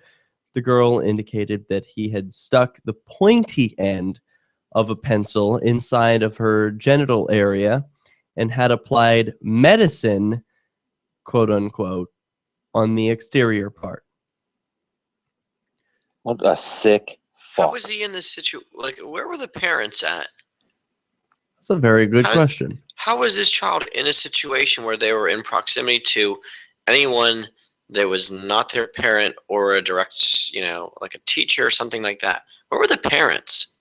I'd like to know the same thing. Let's learn Maybe more. the kid was being taken away from the parents, and that's how That could be the case sometimes.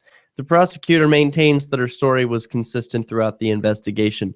This is not Christopher Warren's first time sexually abusing a minor, although the jury in this case did not hear about his prior offenses.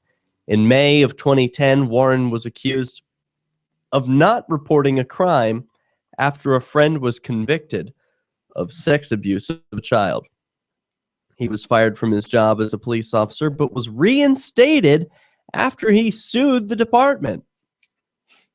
Christopher Warren, age 33, was once again terminated in 2011 after an internal investigation found that he had lied during a 2009 criminal investigations into allegations that he sexually abused a minor. Wow. This is just, it gets more unbelievable, This poor kid has been through I can't imagine. See, I'm so happy. The only thing I can be happy about with this whole thing is that the girl had the courage to get up there and testify against the scumbag. I hope they put him under the fucking jail. He was later reinstated, but was terminated for a third in August 2013 after he was indicted on charges of welfare fraud. So this guy, only in a police department, can you sexually abuse a minor, not once, not twice, 3 times, and be hired back. Yep.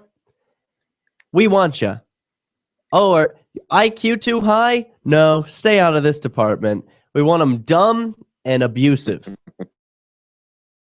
The kind of outfit you want to work with. I mean, say you're one of the good cops, and I admit there are good people out there who, for whatever reason, become police officers and then are confused and frustrated by the negligence of their coworkers.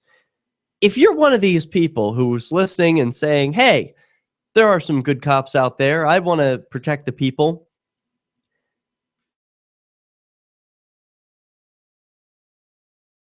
you've got this kind of culture. I mean, for real, how could a person be rehired after sexually abusing a minor? You think that's a culture you can change single-handedly? Forget about it. Go somewhere else. Wouldn't they have to be part of like a sex offender registry? It's like they should be able to hide this. You would think. Way around you would think that somebody would point out, like, hey, Officer JoJo, that guy's a sex offender. Why the hell is he in our town? Yep. If a person like you or me were to commit the same crimes, Scott, or even just alleged to have committed these crimes, you can bet our names would be on some register, and right, this guy is not. There was a person who and I actually found out the story that it was kind of like an age difference thing, and he is on a sex offender list, and he moved into a neighborhood that I used to live in. I knew about it right away. Somebody said, "Hey, there's someone new living here." You would think somebody would have known this guy was a sex offender. Well, we've got another one. Background checks? No, it's part of the culture, Scott, as we will learn from this clip from the Austin Police Department. They recording themselves joking about how they don't want to save people, how you're better off not calling them because if you got robbed, quote, you probably deserved it. And if you call the police because you want to report a rape, you might as well not bother because, according to them, they can't unrape you. Take a listen. Either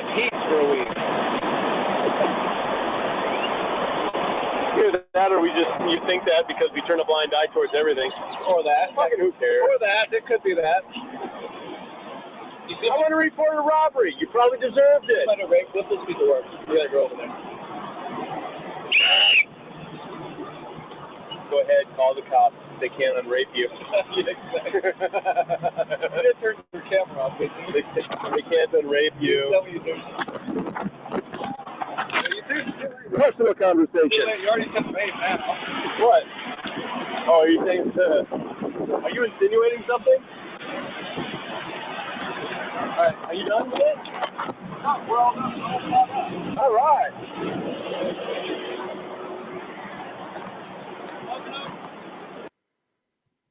All right, and you could hear he made a comment, something about the camera. Are you still recording on that camera? Take a listen. Either that, or you think that because we turn a blind eye towards everything. Or that. Fucking who cares? Or that. It could be that.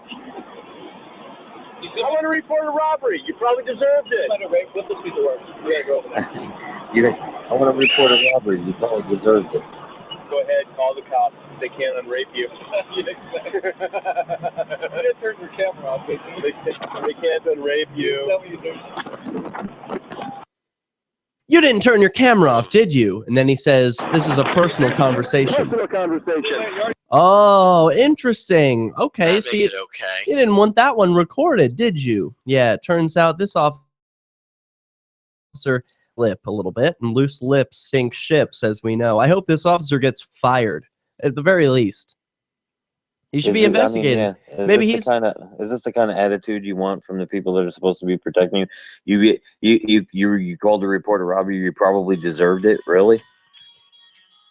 Yeah, according to this article that was submitted to CopBlock.org, the Austin Police Department has since apologized for the incident, but it doesn't change the fact that heinous crimes such as rape are nothing for public servants to joke about. We're sorry we got caught on camera. This incident needs to be made as public as possible to send a message that this type of behavior is unacceptable. What if the key to achieving liberty in your lifetime was to move together with others who... Yeah, we're sorry we got caught. Yeah, that's right. We're sorry we got caught. We didn't mean to have the camera recording when we were talking that shit about everybody in the community. Well, apparently the other guy did turn off his camera. Like, they turn off the cameras sometimes when they want to chit-chat and joke about stuff. So I got another video. Burlington, Vermont. This one's close to me. Police attempt to take a man into custody. He is, quote, resisting. The video starts with the suspect on the ground, but prior to being taken down, he was tased by police. Once on the ground, one of the officers repeatedly hits the, quote, suspect in the head. Press release, the department says they were striking his back. Well, let the people decide, and we can see the video, and we can determine, was this police officer striking the man in the back or the head? Or maybe both. Maybe the back of the head. Maybe he was just... It looked like the back to me.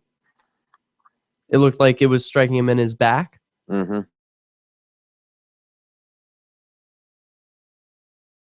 No. But, you know, it's so quick and everything, it's hard to tell, really. Yep, I'm watching the video now. You know, you appear to be correct, Dio. I am watching this video now, and I'm seeing blows to the back. Mhm. You know, I always want to assume the worst about police, but this is not the case today. Well, it doesn't matter. Hitting him in the back, hitting him in the back of the head. What difference does it make? Well, Yeah. deadliness, I think. Well, I mean, they got him. There's two of them on, like, with their knees on his back. How much? It's excessive for sure. Yeah. But I think it makes a bit of difference. Okay. And then he pepper sprays the guy right in the eye as he comes towards him. Interesting. Okay, so I've got that video. We'll be able to play that. What else we got? You want to talk? Actually, Corey Watkins, if you want to talk about him, he's got the video. It's on the CopBlock page. That's it was a countercurrent news article where they caught him. They caught the police on tape. They're saying that the cop watchers are on their way to your location. Be advised and shit like that. So Cool. Can you send me a link? Yeah. Give me a second. How you doing, Scott?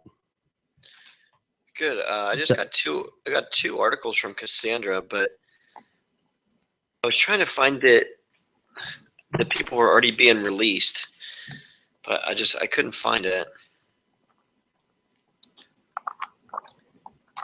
Okay. I just can't believe that people would be getting released already. You know what I mean?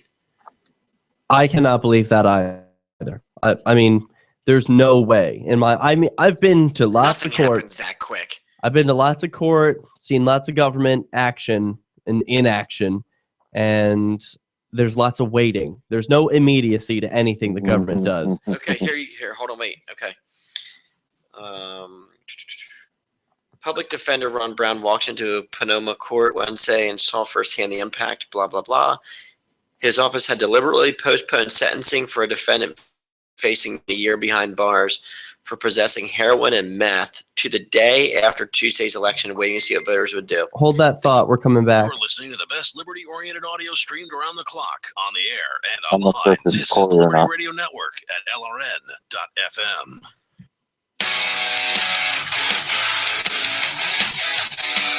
Welcome back to CopBlock Radio. Changing gears a bit. I'm done talking about all these rape stories. Let's talk about you, the people holding the cameras, changing the culture of the police. Well, police attempted to take a man into custody while he was, quote, resisting over the weekend in my neighborhood, Burlington, Vermont, not far from where this show is broadcast in Keene, New Hampshire. The video starts with the suspect on the ground, but prior to be taken down, he is tased by the police officers. And once on the ground, one of the officers repeatedly hits the suspect in the head. In the press release, the police say that they struck him in the back. Others say it appears the police struck him in the head. Let's let you decide. Here is the video. You can tell there's lots of screaming in the background, activists making the police trigger their prey instincts. Oh, it only makes things worse.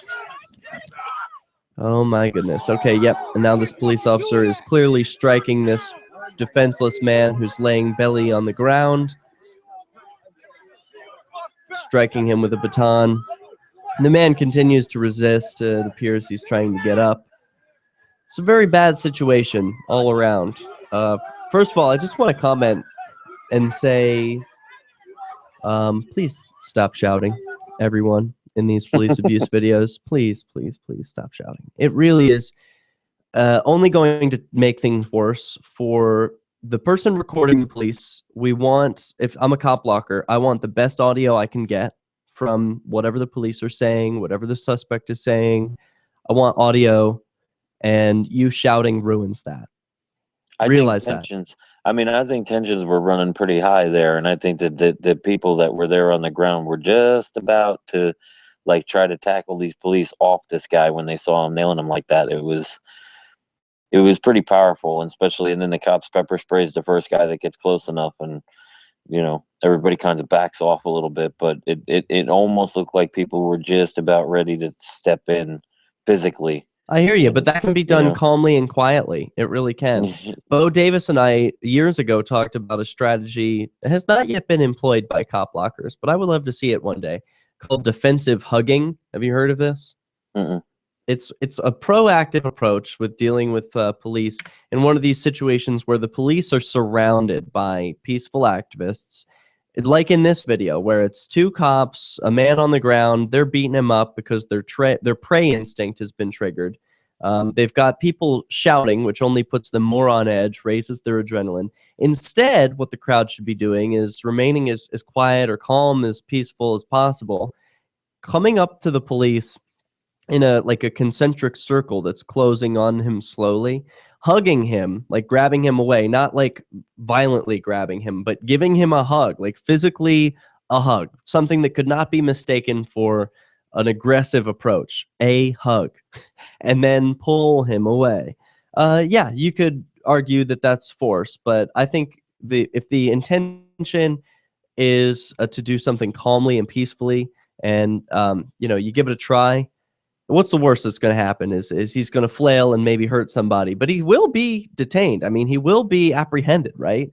If it's 20 people against one, you know that they could suppress him peacefully. Don't you think? Yeah, but where there's one, they're always, they're going to call for backup. There's always more and more and more. That's true. Wait a minute. I'm confused. Are you talking about hugging the cop or hugging the suspect? I was talking about. It sounds like you two were talking about two different things. I was talking about hugging the cop, but you're right. Hugging the suspect probably would be the safer thing to do, both legally and physically. Yeah. Yeah. I mean,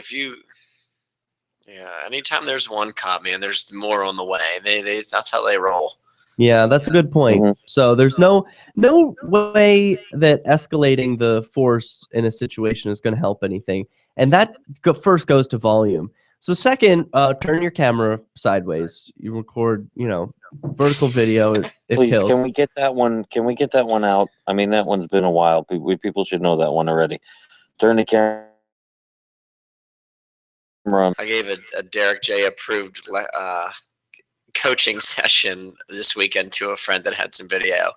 I'm like, dude, this is the way your TV is. Why don't you take video on your phone like that? And it was like, well, the aspect ratio. It's like, I don't care about the ratio, dude. Just think about it. Like, let's use some sense here and let's do a better job next time. Thank you. Yes. Your eyes are side by side, so please put the video that way.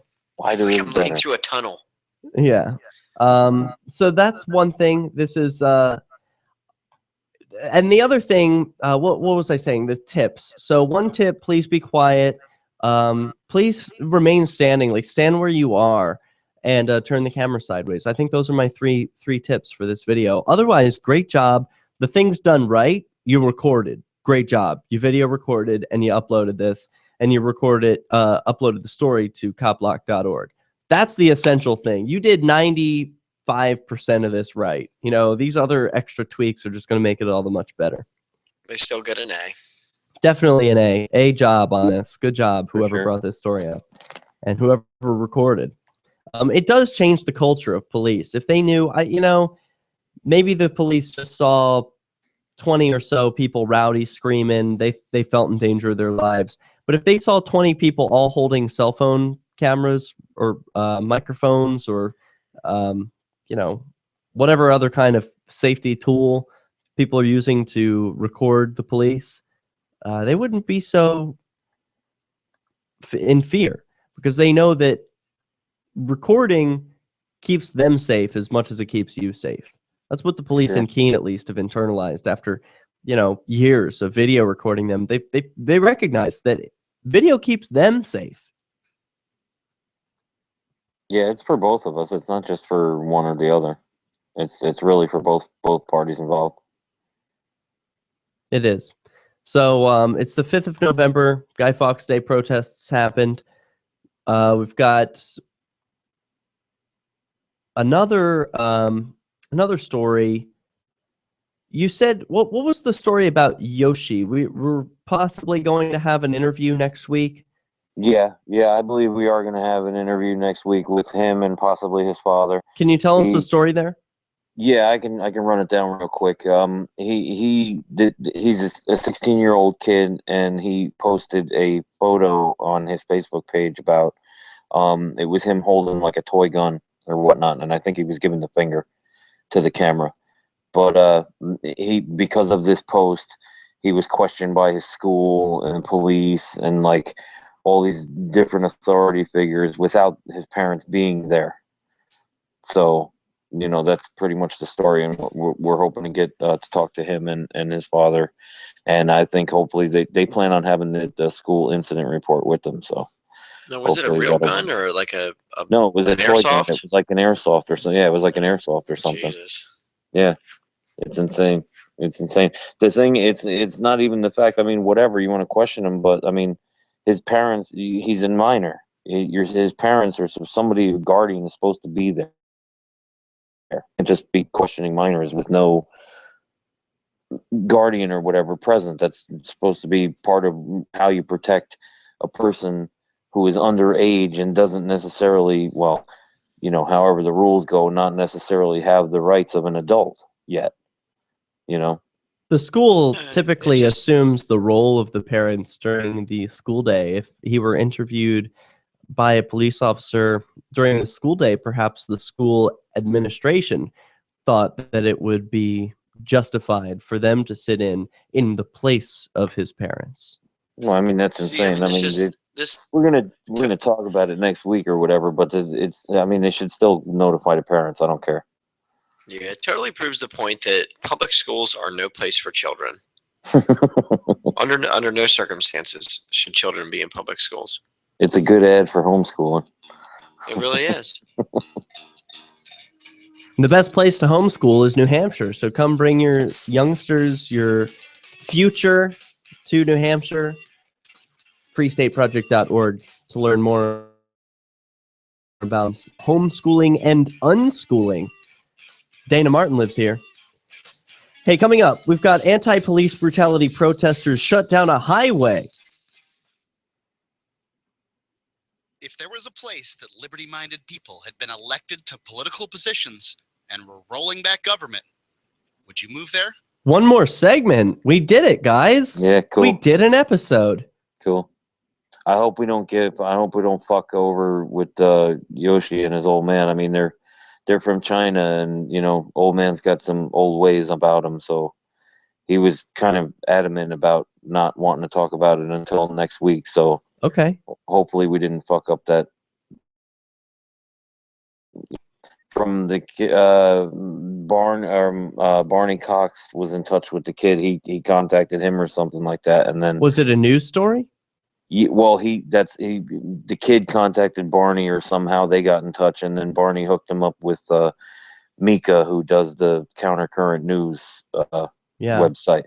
And then Mika wrote the article and stuff, and then they gave it to me to post on the CopBlock page, and then we put it up and stuff. And I called up, and like I said, I wanted to make sure that his father knew that he was trying to contact us and stuff like that. And when I saw the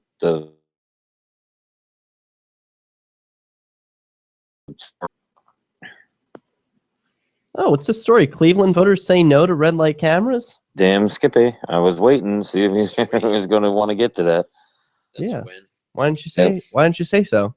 And I was waiting until we start talking about the votes again. I thought we were going to start talking about the marijuana vote and stuff like that. Oh yeah, right. Yeah, we'll close on that. Yeah, I figured we could do like both in the same segment since it's both on the vote. And it's also both. Not only is it both of the stories are on the vote, but it's also they're both about how the vote actually changed something that we want to change. What both stories? I only see one. The Cleveland red light cameras and the marijuana in DC and stuff. Okay, so you want to close this out for this segment? Yeah, I can do that. I can bring these two with these two stories coming out like that. I was gonna recap a story about October 22nd in Georgia, the National Day of Protest to stop police brutality, repression, and the criminalization of a generation. Wow. All right, well, lead in. Why don't you lead in with that, and then I'll take. Once you get done with that, I'll take with the votes. Rad. All right. Okay. That vision a reality with your own micro radio station. Visit broadcast.lrn.fm to learn how you can put our programs on the air in your area. You can have LRN.FM running around the clock, and you can even add in your own local shows. Building a radio station is simple, but programming isn't. That's where LRN.FM comes in. Broadcast.lrn.fm. That's broadcast.lrn.fm. Hi, I'm Derek J. To me, an activist's calling is to actively work to advance a cause. The cause for which I work is personal freedom. I believe my life is best when I engage in voluntary interactions and self-government. I reject the idea that anyone else has a higher claim to my life or my body than I do. I see people who call themselves the government as a threat to my personal freedom. I realize you may feel differently, but my relationship with the people who call themselves the government is completely involuntary. If Starbucks used some of its money to drop bombs, I wouldn't shop there. So why would I support the American empire? The empire does not require my consent. Derek J's Victimless Crime Spree. Watch it for free and order the Director's Cut DVD at victimlesscrimespree.com. That's victimlesscrimespree.com. While our satellite channel is free to listen to, it's not free for us. You can help us cover our satellite costs with the chip in on the right side of the page at LRN.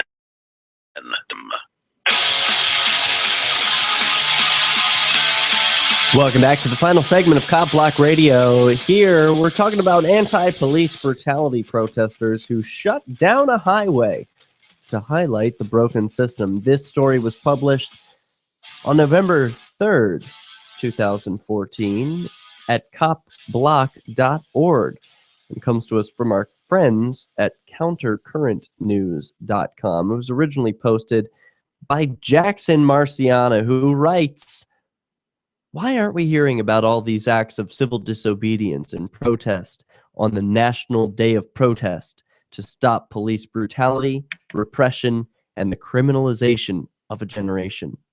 It looks like it's up to each of us to keep each other informed because the mainstream corporate media doesn't want to cover issues and stories that highlight the broken system."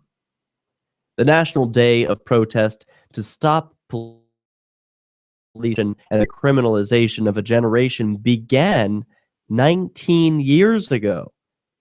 But recently, it's been taking on a whole new degree of importance with the shootings of unarmed citizens like Mike Brown, age 18, Dylan Taylor, age 20, and John Crawford, age 22, and so many other prominent examples of police murdering unarmed citizens in the past year.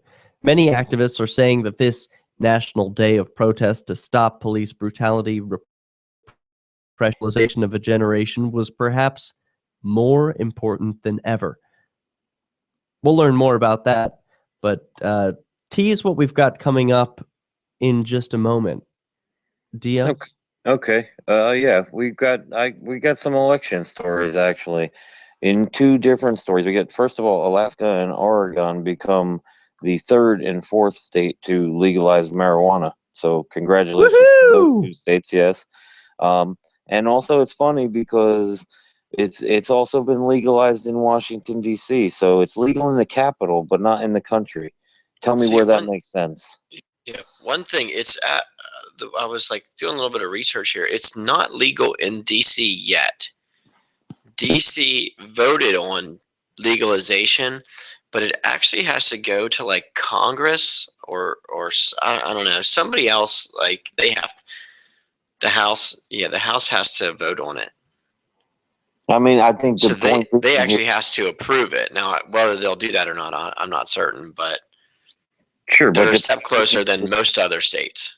The point being here, though, is that the people have spoken, and I think we're speaking pretty loudly on the issue. So, you know, it's like I said, kudos to Alaska and Oregon for becoming the third and fourth, but it's still, I mean, even the fact that DC voters are saying yes, I mean, that still says, you're going to have it legal in the capital before you have it legal in the whole country, which that doesn't make sense to me. I can't wrap my head around that at all. Yeah, DC Don't try to voted apply allow- logic to government, man. I guess that was my mistake. I'm sorry. You'll hurt yourself. DC actually voted to allow people to have up to 2 ounces, residents and visitors, and up to 2 ounces for personal use, and would also allow people to grow up to 3 plants. There we go. Now that's where you really get to take it into your own hands. You can grow your own. No more going to the dealers. You can take it and do it yourself. All right, well, let's return to this story from CopBlock.org, where protesters from the Georgian activist organization Rise Up formed a human chain across the I-75, I-85 merged highway running through Atlanta, bringing traffic to a standstill. And for a time, all eyes on the issues of police brutality, which the activists sought to highlight. Rise Up is an organization, quote, dedicated to empowering Georgians through grassroots organizing, leadership development, direct action, and civic engagement. What do you think about this? Is this a good way to highlight police brutality? They did it in Atlanta during rush hour, so nobody really noticed. Oh, that's rough. You ever been in Atlanta at rush hour? No. Oh boy. You Yeah. don't want to be first places in the United States to be at rush hour. Sounds bad. And I don't mean to poo-poo activism or action. That's not my style. But it just, if I were to ask myself, does this seem like an effective method of getting the word out? Well, obviously, it would be if the media picked it up. But this person starts out the article saying, the media didn't report on us, so we have to report on it ourselves. And I'm like, okay, well, if how many people see it during rush hour? Maybe 100, 1,000, and then you have to report the story out. Maybe a few thousand more see it. I guess that gets the message out. But is it reaching the right people? Is it doing something? I mean, these protests on the 22nd of October, this is, like as you said, this is a yearly thing, and it's also a nationwide thing. I did some reporting on it here in Cleveland. I was at the one here in Cleveland and got video of it and everything like that. So, I mean, it is getting the word out there. I think it does something even more than that, though. I mean, because if the people can go out there and see that these normal, everyday people can go out there and stop traffic, I mean, like, it gives a lot of other people hope that are on the fringe of, like, what can I do? Where do I go? What, you know what I mean? It's like, wow, these people actually made a difference. So I guess I can too. You know, I mean, that's how I look at it anyway. Well, what do you think, Scott? Good idea, Sorry, bad idea? I was still distracted with trying to figure out what was going on in DC. Well, I'm trying to see if this is a good form of activism or not. I mean, I guess I don't have to decide. It's up to each individual, like what he wants to do. But I think it's always worth analyzing activism after it's done. You measure your success. Did we reach people's, the goal accomplished? What was the goal and was it met? I don't know. This isn't something that I would choose to do, but I'm not trying to say it's bad. I'm just trying to see the value in it. If it's getting a hard time reaching mainstream media, then it seems to have failed in that respect. Well, here in Cleveland, we managed yesterday by the vote to get the red light cameras banned. Tell me more. Yesterday, the people of Cleveland took to the streets. I was there. We got video. Countercurrent News did the article on it, small little article with the video attached to it. And we were out there last night, just yelling at the cars that are going by to vote yes on 35 to get rid of the red light cameras, and it worked. Today, the vote comes in and they're gone. They can no longer do in Cleveland and Maple Heights. They can no longer do it anymore. They can't have any kind of photographic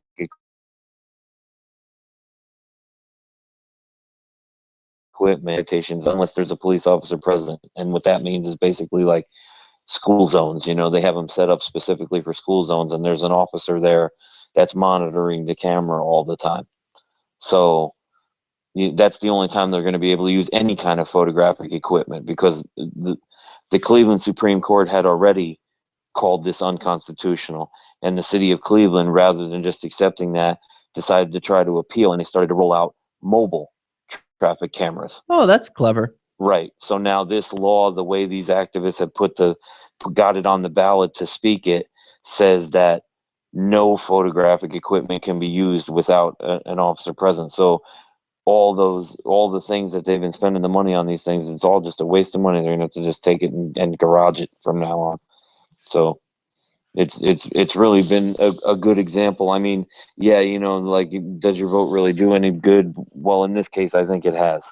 Wow. This is a revolutionary episode because typically we'll knock voting. I think all of us pretty much just make fun of it, waste of time. Yeah. And you gotta vote. We've got two examples. You gotta vote. You got two examples today of where voting actually increased freedom. I think it's just because of the subject matter that we're talking about here that people have taken it to heart, and they're actually out there in the streets and trying to do something about it instead of just, saying, But "Oh, did you well, my vote's see the not going to thing? count," or whatnot. So They didn't vote for people; they voted Exactly. for legislation. Exactly. Oh, that's interesting. Yes. So when the people are left with voting The on the decisions. legislation, they do a pretty good job. But when they choose the people who choose the legislation, those people can get crooked and can get bought out, and they make bad decisions. You're absolutely right. That's where the line is drawn. Wow, that's pretty interesting. Yeah, it is. Anything else? Should everybody vote on everything? Yes, I think everyone No way. should vote on everything all the time. Except you should vote for things in your own life. You don't get to vote for things that affect other people's lives. Like, I don't get to vote who you get insurance from, Scott. I decide who I get insurance from. I decide what car I buy. I decide what ice cream flavor I eat. Want insurance or not. Yep. Yeah. We all get to decide, and I think that would be a real situation of freedom. We can continue to work towards that future of freedom. And meanwhile, let's record the police, shall we? Badges don't grant extra rights, baby. Amen, brother. This has been CopBlock Radio. Check us out at copblock.org. You can't win if you don't enter. Cool. Actually, good episode, guys. That was a lot of fun. your chances of I winning. thought that went really swell. That was good. Yeah, and and then you guys don't want me to schedule guests one day. You want to just do this one show, like just make it was all like this. That's cool too. We can, just let me know not to look, and I'll just keep an eye out for the stories themselves and not the people. Nah, more guests. More guests is good. Yeah. Guests Okay. are always good, man. I wish I'll I talk to could- you guys later. Good night. All right. Night, guys. Yeah. Night. I wish I could get somebody like Serpico. That would be so. Just get him. Just get I'm- Serpico. I'm still gonna keep on working on it, but I'll tweet him. yeah. By the So way, Did you say you didn't send me the audio from last week, that the commercial stuff we were trying to make? Oh, whoops. I'm sorry about that. No, it's Yeah, cool. things have been crazy with Keenvention and opening this new store. I am so exhausted all the time. Like I was counting down the seconds while we were leading out to break because I'm about to hit the hay. I'm like, oh, I'm so tired. So I will send that to you tomorrow, if that's Okay. cool. Yeah, 'Cause I am going to Dropbox, just go same to thing. sleep. Yeah. All right, buddy. Excellent. Good night. All right, buddy. Later. Forgot to